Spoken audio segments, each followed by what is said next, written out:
আসসালামু আলাইকুম বন্ধুগণ। থাকবেন বিদেশে, ফল খাইতে চাইবেন দেশি, শরীরটা জ্বলবে একটু বেশি। দেখেন আমাদের দেশি ফল পেঁপে।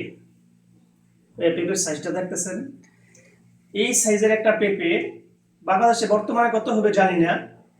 আজকে আমরা সৌদি আরবের মাটিতে সর্বশেষ রোজাতে ইফতারের জন্য আজকে কিনেছি। প্রতিদিনই কিনতাম অবশ্য, এতদিন বিষয়টা মাথায় আসে নাই, আজকে আসছে। আজকে সর্বশেষ ইফতারের মধ্যে আমরা এই পেঁপেটা কাটবো। সৌদি আরবের মুদ্রায় 10 রিয়াল, যা বাংলাদেশের টাকায় কনভার্ট করলে হয় 325 টাকা।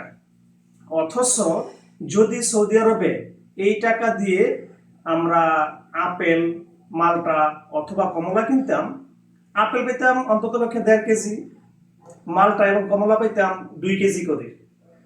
মালটা পেতাম 2 কেজি অথবা কমলা পেতাম 2 কেজি। কিন্তু এই একটা পেঁপের টাকা দিয়ে এখানে 2 কেজি মালটা অথবা 1.5 কেজি আপেল অথবা 2 কেজি কমলা কিনতে পারতাম। তবে বিদেশের মাটিতে পাওয়া যায় সব, দামটা একটু বেশি, অথচ বিদেশি ফল খাইলে অনেক কম। ধন্যবাদ সবাইকে।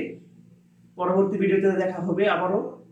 সবাইকে লাইক কমেন্ট করার জন্য অনুরোধ জানাচ্ছি। আল্লাহ হাফেজ, ঈদ মোবারক।